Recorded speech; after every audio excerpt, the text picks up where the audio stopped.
British historian Arnold Toynbee is sometimes attributed with the quote that when the last man who remembers the horrors of the last Great War dies, the next Great War becomes inevitable. New Jersey Democratic Senator Frank Lautenberg was that last man. Lautenberg, who passed away on Monday at the age of 89 after 5 terms in the U.S. Senate, remembered the horrors of World War II. He was the Senate's oldest member and the last surviving veteran of that last Great War. But Lautenberg lived through far more than the horrors of the last Great War. He lived through the horrors of the Republican Great Depression, too. Born in 1924, Lautenberg grew up during what was then called the Republican Depression.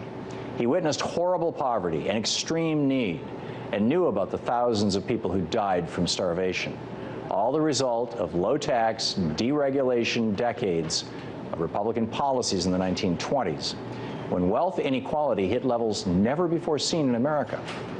He saw firsthand the crash of the American economy after a decade of Republican deregulation of the banking industry and the stock markets.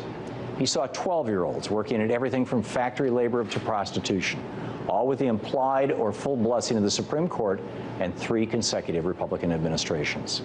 He saw workers murdered for trying to unionize and grew up at a time when the biggest dangers associated with old age were freezing to death in the winter or dying of hunger-related diseases.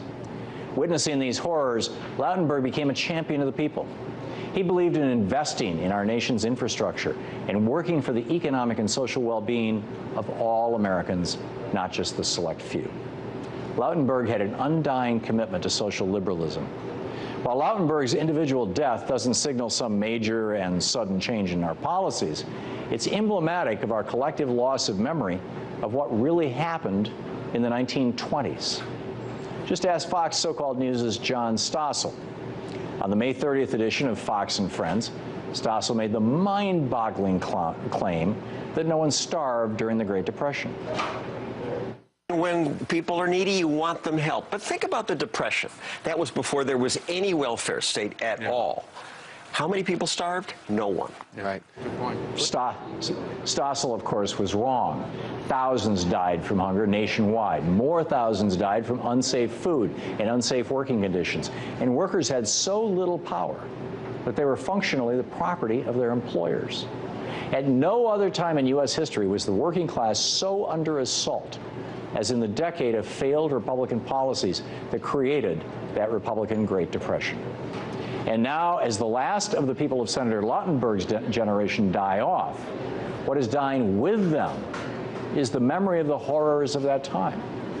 These memories are, in turn, being replaced through an active effort by hard right-wing groups to rewrite history and to teach our children that regulation is not necessary and that, in fact, regulation is a very bad thing. These groups with familiar-sounding names who often pop up on NPR and in other media would like to take us back to a time when there was no minimum wage, there were no worker protections, when women and minorities had no rights in the workplace or in civil society, and when most of the wealth of our nation was controlled by a very small number of very powerful men and even more powerful corporations. And since the Reagan Revolution, they've had a lot of success in rewriting that history. All over America, organized labor is under attack. Republicans in Washington are refusing to raise the minimum wage, despite more and more Americans living in poverty. And right now, the top 1% of Americans has 40% of all this nation's wealth. And the bottom 80% of Americans control just 11% of our nation's wealth. The wealthiest 400 individuals in America own more wealth than the bottom half of America, over 150 million people.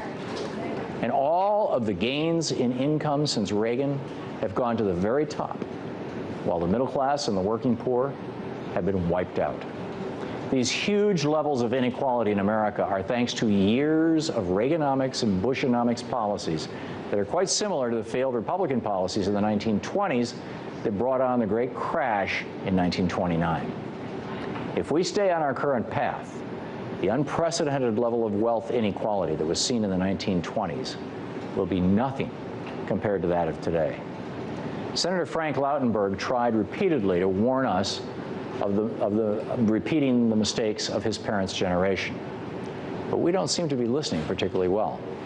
The senator once said, "One thing I have learned in my time in politics is that if one of the parties is shameless, the other party cannot afford to be spineless."